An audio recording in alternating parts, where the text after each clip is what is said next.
Hello friend, आज से हम शुरू कर रहे हैं मोंगोडीबी की series. Okay, so what is MongoDB? MongoDB is a popular open source NoSQL database that stores data in a flexible JSON-like format called a BSON binary JSON. Okay, MongoDB is written in C++. So MongoDB होता क्या है? MongoDB is a NoSQL database और इसमें data कैसे store करते हैं हम JSON format में। ओके, और इंटरनली क्या होता है कि जो ड्राइवर होता है ना, मोंगो ड्राइवर, वो कन्वर्ट कर देता है इस जेसन को बाइनरी जेसन में। ओके, सो समझते हैं जेसन एक्चुअली जेसन की शक्ल कैसे दिखती है। जैसे सपोज एक स्टूडेंट का डेटा है। ओके, तो उसका नेम है, नेम अनुज। ओके, स्ट्रिंग वैल्यू है इसलिए हम डबल कोट्स में लिख रहे हैं, एज 27 है। ओके, तो ये आपका एक जेसन है, कर्ली ब्रेस से शुरू होगा, कर्ली ब्रेस पे खत्म होता है, और इस इस पर्टिकुलर को बोलते हैं की और इसको बोलते हैं वैल्यू। तो आप कैसे स्टोर करते हो जेसन ऑब्जेक्ट को? की वैल्यू के फॉर्म में, की वैल्यू। ओके, और जेसन ऑब्जेक्ट है ये, पूरे को क्या बोलते हैं? Jason object. ओके, अब देखो, तो NoSQL डेटाबेस है, फर्स्ट जेसन लाइक फॉर्मेट है। ओके, आप जेसन लाइक फॉर्मेट में डेटा को स्टोर करते हो। इंटरनली क्या करता है मोंगो ड्राइवर? इस जेसन को ना वो कन्वर्ट करता है बाइनरी जेसन में। अच्छा, बाइनरी जेसन में कन्वर्ट करने का फायदा क्या होता है? एक ना इसका बेनिफिट होता है कि जो बेसन अलो करता है ना, वो फास्ट रीडिंग होती है, ठीक है, राइटिंग एंड ट्राइवर्सिंग ऑफ डेटा, एक चीज सबसे important. And the second thing is rich data type होता है। Okay, rich data type means जो बेसन होता है ना, वो सपोर्ट करता है एडिशनल डेटा टाइप्स। लाइक कैसे? बाइनरी डेटा को सपोर्ट करता है, डेट एंड टाइम को सपोर्ट करता है, 32 बिट एंड 64 बिट इंटीजर्स को सपोर्ट करता है, फ्लोटिंग पॉइंट्स नंबर को सपोर्ट करता है। ओके, और object ID, a type of data type, okay, उसको भी सपोर्ट करता है। सम की feature of MongoDB। So MongoDB के कुछ की फीचर्स की बात करें तो डॉक्यूमेंट ओरिएंटेड होता है। Okay, scalability, third one is high availability, performance and flexibility schema. Okay, चलो एक एक करके समझते हैं इसको। Document oriented. ओके, सो डॉक्यूमेंट क्या होता है? जो भी जेसन ऑब्जेक्ट होता है ना, ओके, MongoDB में हम उसको बोलते हैं डॉक्यूमेंट। क्या बोलते हैं? डॉक्यूमेंट। जैसे सपोज एक टेबल है, टेबल के अंदर रोज हैं।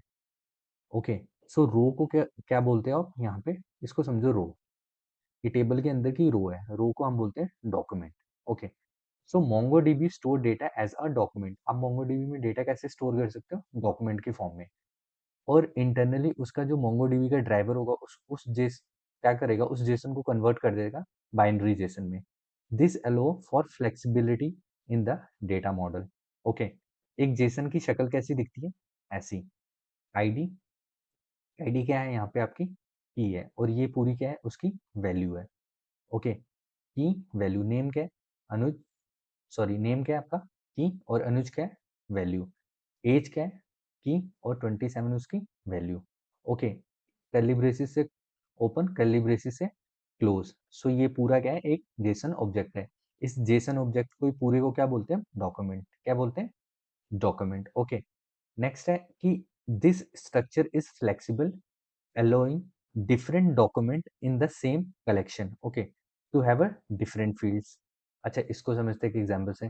जस्ट सपोज ना, एक जेसन मैं लेता हूँ, ये ओके, एक स्टूडेंट डेटा है, उसमें हम जेसन ले लेते हैं। जस्ट सपोज नेम, एक तो ये ऊपर वाला ही ले लेते हैं, अनुज। ओके, कॉमा से सेपरेट करेंगे, और आपने एज ले ली, और यहाँ पे 27 है। ये आपका क्या बन गया? एक जेसन ऑब्जेक्ट। दूसरा आपने, मान लो ना, ये ना, देखो यहाँ पे एक वर्ड यूज हुआ है, कलेक्शन। तो कलेक्शन क्या होता है? कलेक्शन मतलब होता है टेबल, ठीक है। तो देखो, एक टेबल के अंदर आप मल्टीपल डॉक्यूमेंट्स रख सकते हो। सिंपल वर्ड्स में बोलूँ तो एक टेबल के अंदर मल्टीपल रोज हो सकती है ना। तो कलेक्शन के अंदर डॉक्यूमेंट्स रखते हैं, और टेबल के अंदर रोज होती हैं, है ना। तो देखो वो कह रहा है, अब देखो एक ना, एक डॉक्यूमेंट ये हो गया जेसन का, दूसरा हम ले लेते हैं ये वाला, नेम। जो सपोज नेम लिया अंकित,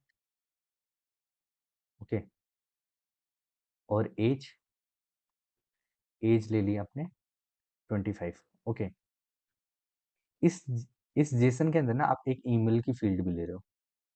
ईमेल, ठीक है, ईमेल ले लो, ankit@gmail.com, gmail.com।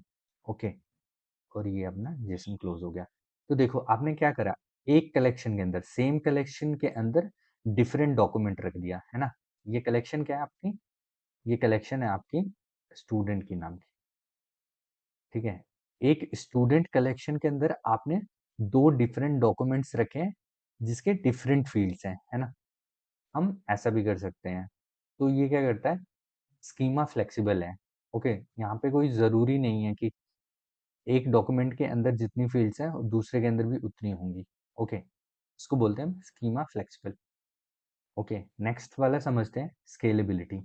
Okay, so second point है scalability. MongoDB can scale horizontal across multiple servers, making it suitable for applications that need handle over large volume of data। Okay, so इसको समझते हैं। जैसे suppose ना मेरे पास एक server है। Okay, एक सर्वर है, इस सर्वर पे ना मेरी एप्लीकेशन डिप्लॉय है।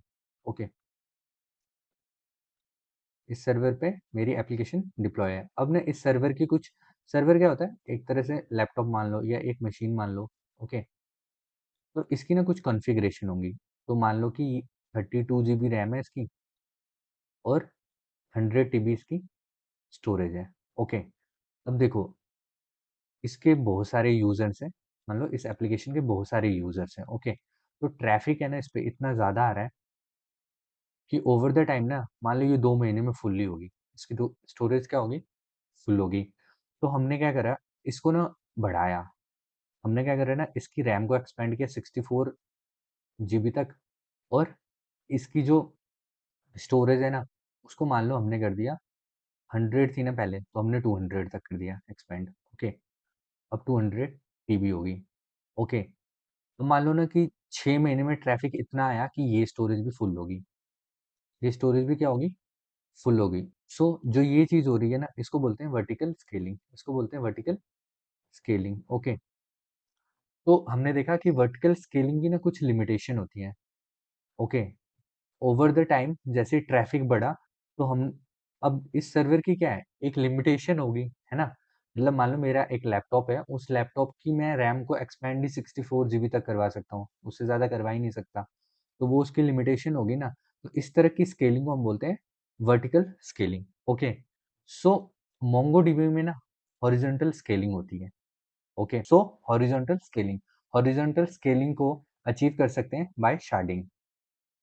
अब देखो ध्यान से समझो, शार्डिंग के थ्रू। ओके, तो यहाँ पे ना जैसे सपोज मेरे पास 3 सर्वर हैं, यहाँ पे करता हूँ मैं सर्वर 1, सर्वर 2, और ये हो गया मेरा सर्वर 3। ओके, इसकी कॉन्फ़िगरेशन मान लो है 32 GB और 100 TB, 32 GB रैम है और इसकी 100 TB स्टोरेज है। इसकी भी 32 GB रैम है और इसकी 100 TB स्टोरेज है। ओके, अब देखो जैसे सपोज ना मेरे पास डेटा है 150 TB।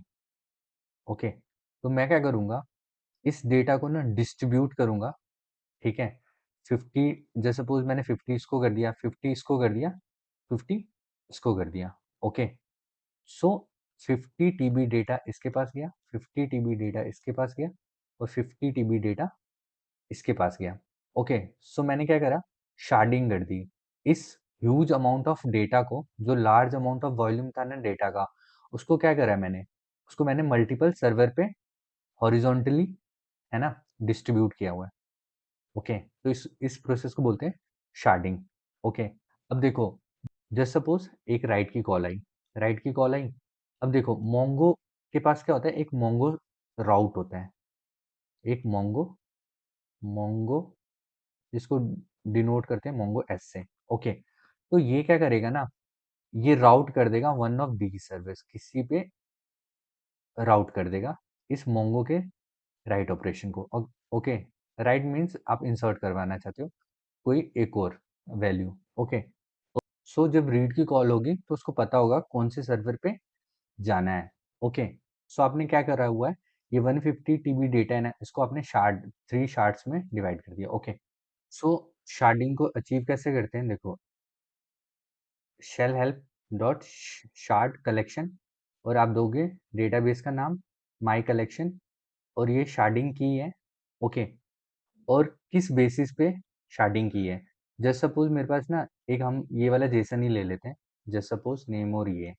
ओके, सो एक जेसन है आपका, नेम मान लो, नेम है विजय। ओके, और एज है उसकी 24। ओके, तो जब आप शार्डिंग करोगे ना, ये राउट्स करेगा, तो ये किस बेसिस पे शार्डिंग करेगा, जस्ट सपोज ना मैंने क्या कर दिया, मैंने शार्डिंग करा हुआ है नेम पे। ओके, मैंने शार्डिंग किस पे किया हुआ है, नेम पे। तो जब ये की होगी ना शार्डिंग की, तो आप क्या करोगे, इसमें नेम दोगे। ओके, तो जब ये शार्डिंग करेगा ना, जस्ट सपोज, सो ये क्या करेगा, डिक्शनरी ऑर्डर में इसको अरेंज करेगा, मान लो ए टू जेड है। ओके, तो आप क्या करोगे, और आप जैसे सपोज आपके पास 2 सर्वर हैं।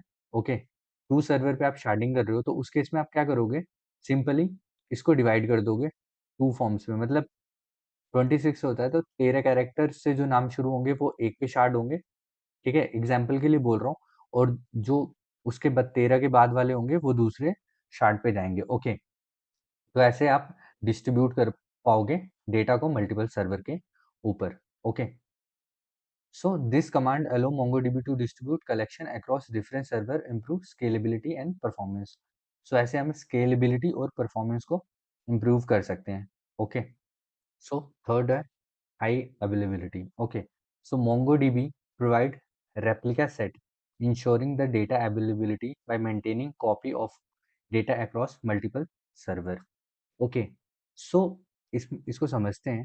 जैसे सपोज ना मेरे पास एक क्लाइंट है, क्लाइंट, और यहाँ पे मेरा मोंगोडीबी का सर्वर है। ओके, यहाँ पे क्या है, मेरा मोंगोडीबी का सर्वर है। ओके, तो देखो मैंने यहाँ से रिक्वेस्ट हिट की, क्लाइंट किसको बोल रहा हूँ मैं, शेल को, है ना, अभी के लिए, या मेरी एप्लीकेशन को बोल लो, फ्रंट एंड या फिर शेल को समझो। ठीक है, तो मैंने यहाँ पे फाइंड ऑल की क्वेरी चलाई, तो इसने इसके अंदर गया, और उसने मान लो फाइंड ऑल में स्टूडेंट का किया मैंने फाइंड ऑल, तो उस केस में उसने क्या करा, फाइंड के केस में फाइंड दे दिया मुझे सारा का सारा स्टूडेंट का रिकॉर्ड। ओके, अब मान लो किसी वजह से ये सर्वर बंद हो गया। ओके, अगर ये सर्वर बंद हो गया, तो उस केस में क्या होगा, जब मैं यहाँ से रिक्वेस्ट भेजूंगा वो तो जाएगी, लेकिन रिस्पॉन्स में क्या आएगा, रिस्पॉन्स नहीं आएगा। ओके, सो हम क्या करेंगे, इसकी ना, इस डेटा सेट की कुछ रेप्लिका बना लेंगे। ओके, मान लो मैंने एक रेप्लिका ये बना ली, एक रेप्लिका और बना ली। ओके, सो अब देखो, इसको बोलते हैं, फिर ये प्राइमरी सर्वर हो जाएगा। ओके, प्राइमरी, और ये आपके सेकेंडरी हो जाएंगे, सेकेंडरी 1 और ये आपका सेकेंडरी 2 हो गया। ओके, अब देखो इस केस में क्या होगा, कि मान लो आपने, अब ना देखो, अगर इस, पहले तो आपने रिक्वेस्ट भेजी और यहाँ से डेटा आ गया, मान लो किसी कारण से अगर ये बंद हो गया, तो उस केस में क्या होगा, आपका डेटा यहाँ पे भी रेप्लिकेट हुआ होगा, इन दोनों में भी। ओके, तो ये रिक्वेस्ट यहाँ से जाएगी, और ये, अगर ये सर्वर डाउन है, तो ये act as a, just suppose ये एक्ट एज अ क्या करेगा, प्राइमरी करेगा, और ये दोनों क्या हो जाएंगे उस केस में, सेकेंडरी हो जाएंगे नोड। ओके, सेकेंडरी नोड हो जाएंगे। तो इसका फायदा क्या है, फॉल्ट टॉलरेंस है ना, फॉल्ट टॉलरेंस है ना। तो क्या होगा, कि जस्ट सपोज मान लो मैं क्लाइंट हूँ, अब ना क्लाइंट को इससे मतलब नहीं है कि सर्वर डाउन जा रहा है या अप जा रहा है, उसको मतलब ये है कि मैंने जब गेट की एपीआई चलाई, गेट ऑल स्टूडेंट लिस्ट की, तो उस केस में ना उसको स्टूडेंट की लिस्ट दिखनी चाहिए यूआई पे। ओके, या फिर मैं शेल पे चला रहा हूँ, तो शेल पे मेरे पास क्या आना चाहिए, डेटा आना चाहिए। ओके, सो उस केस में हम रेप्लिका सेट यूज करेंगे। ओके, तो मोंगोडीबी क्या करता है, प्रोवाइड करता है replica set, ensuring data availability bye maintaining copy of a across multiple server. ठीक है, आपके क्या करोगे, मल्टीपल सर्वर्स पे इसका रेप्लिका बना दोगे, और उस रेप्लिका मतलब duplicate data. Okay, same data इसमें भी होगा, इसमें भी होगा। Okay, so replica set consist of a primary server, जैसे मैंने बताया, इसको बोलेंगे प्राइमरी सर्वर, और मल्टीपल सेकेंडरी सर्वर्स हो सकते हैं इसमें। If primary server fails once the secondary can be promoted to be primary automatically. Okay, तब ये क्या बन जाएगा, प्राइमरी, और ये दोनों सेकेंडरी बन जाएंगे उस केस में। इसको करते कैसे, तो देखो, पहले rs, ये कमांड होती है, rs initialize the replica set, और rs dot add secondary dot example dot com add secondary node. ठीक है, अगला है performance. Okay, so performance, MongoDB optimize read and write operation with indexing and in memory storage engines।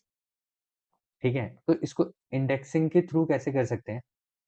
Okay, we can create an index on a field speed of query and performance.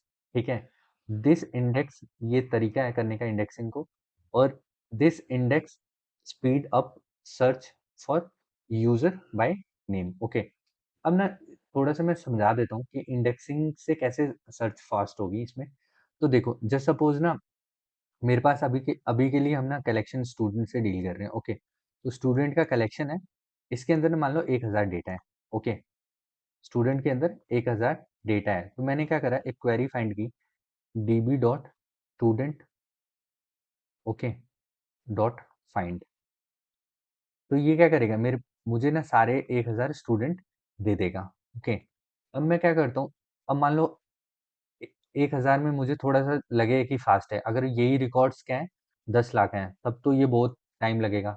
Okay, तो उस case में हम ना indexing use करते हैं। Okay, अच्छा, indexing आप किसी भी फील्ड पे यूज कर सकते हो। ओके, जैसे name, ID, by default ID पे रहती है इंडेक्सिंग, बट हम किसी दूसरी फील्ड्स पे भी कर सकते हैं, या दो फील्ड को इकट्ठे भी कर सकते हैं। ओके, तो देखो, इंडेक्सिंग के केस में क्या होगा, अच्छा, विदाउट इंडेक्सिंग क्या हो रहा है, ये ना ऐसे काम करता है जैसे लीनियर सर्च की तरह। ओके, लीनियर सर्च की तरह काम करेगा, मतलब ये एक एक डॉक्यूमेंट को सर्च करेगा one by one, one by one. अब 1 लाख है तो उसको बहुत टाइम लगेगा। ठीक है, लेकिन जब आप इंडेक्सिंग कर देते हो ना, जस्ट सपोज मैंने इंडेक्सिंग कर दी नेम के ऊपर। ओके, तो नेम के ऊपर जैसे ही मैं इंडेक्सिंग कर देता हूँ, ये क्रिएट इंडेक्स और नेम कॉलन इक्वल टू 1 कर दिया, तो मैंने ये इंडेक्सिंग होगी नेम में। तो नेम में इंडेक्सिंग करने का मतलब हुआ ना कि ये इंटरनली क्या कर देगा, जितने भी नेम होंगे ना उनको सॉर्ट कर लेगा। ठीक है, वो सारे क्या होंगे, सॉर्टेड होंगे, और वो उन पे लगाएगा बाइनरी सर्च। क्या लगाएगा, बाइनरी सर्च। ओके, और डेटा फैच करेगा, तो ये इक्वली फास्ट होगा लीनियर सर्च के कंपैरेटिव। ओके, तो ऐसे इंडेक्सिंग होती है। इंडेक्सिंग के बारे में हम बाद में भी पढ़ेंगे। नेक्स्ट है फ्लेक्सिबिलिटी स्कीमा। ओके, सो फ्लेक्सिबल स्कीमा क्या हो गया, फर्स्ट एग्जांपल में ही हमने समझा था कि मोंगोडीबी अलो करता है ना फ्लेक्सिबल स्कीमा को, mean each document in a collection can have a different fields. Okay, ये बिल्कुल हम समझ सकते हैं, एक एग्जांपल देखता हूँ। देखो, जैसे ये नेम है, एज है और ईमेल है। ठीक है, दूसरा डॉक्यूमेंट है नेम, एज, ये बिल्कुल ऐसा ही है कुछ। ओके, जो ये मैंने बताया था कि सेम कलेक्शन के अंदर ना डिफरेंट डॉक्यूमेंट्स हो सकते हैं डिफरेंट फील्ड के साथ। तो इसको क्या बोलते हैं, इसको ही बोलते हैं हम फ्लेक्सिबिलिटी, है ना। किसकी फ्लेक्सिबिलिटी है, स्कीमा की। ठीक है, अब देखो, ये क्या है, आपकी स्कीमा की फ्लेक्सिबिलिटी है। कल के लिए ना, जस्ट सपोज ना, एक और आ गया बंदा, ठीक है, एक और स्टूडेंट आ गया, तो ऐसा एड्रेस भी आ गया, तो उसमें ना आप एम्बेडेड क्या कर सकते हो, या नेस्टेड डॉक्यूमेंट भी डाल सकते हो।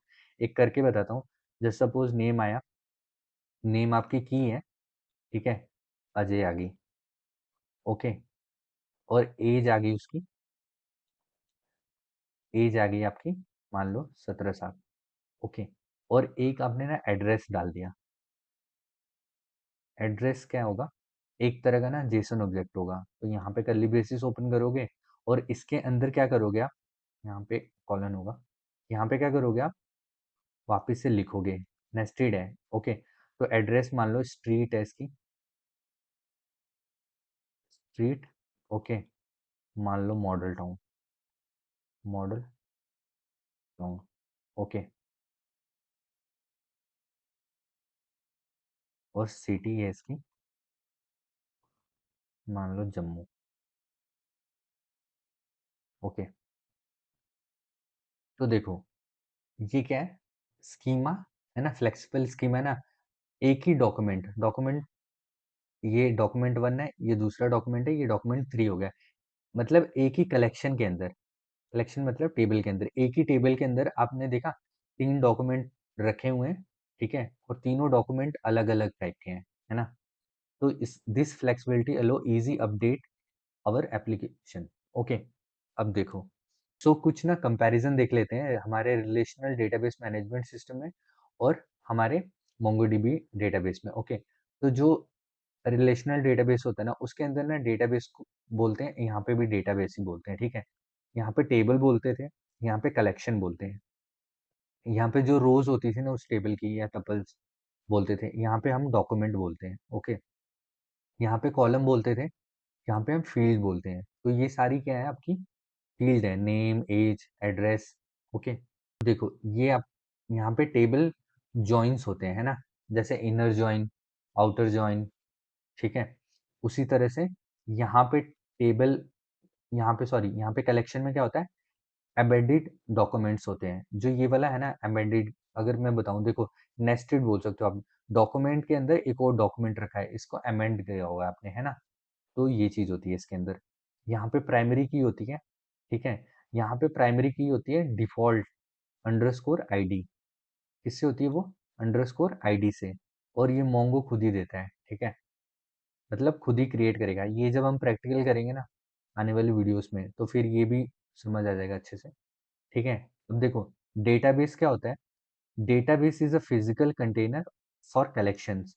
मतलब डेटाबेस क्या होगा, जैसे सपोज मैंने माई डीबी क्रिएट किया, तो माई डीबी क्या है, एक डेटाबेस है। ओके, उस डेटाबेस के अंदर क्या होंगे, टेबल्स होंगे, है ना?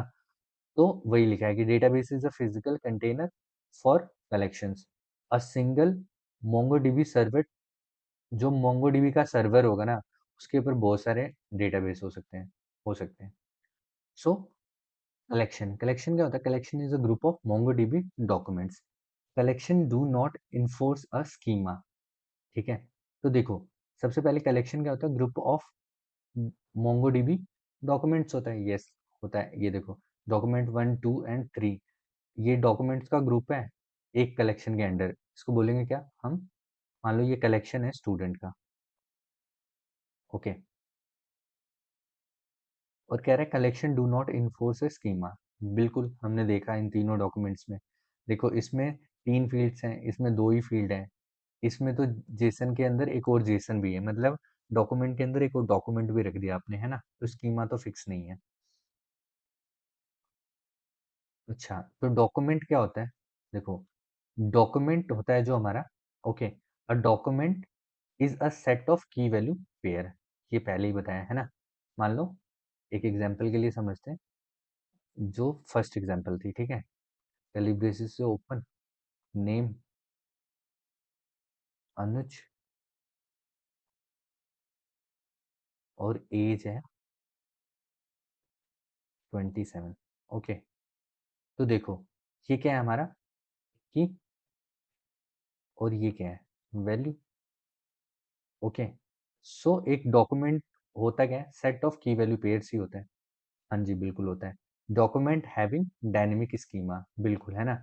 एक डॉक्यूमेंट का डायनेमिक स्कीमा होता है, बिल्कुल, हमने इस एग्जांपल में भी देखा। इसमें देखा ये, इसमें 2, इसमें 3 थे, इसमें तो नेस्टेड डॉक्यूमेंट के अंदर डॉक्यूमेंट ही है ना? तो ये एक एग्जांपल है। और, है ना? तो देखो, आईडी, ये आपकी की है, ये क्या है? की, और ये है वैल्यू। ये की है, ये वैल्यू है, ये की है, ये वैल्यू है, और ये एड्रेस है। ओके, सो मिलते हैं नेक्स्ट वीडियो में न्यू टॉपिक पे। ओके।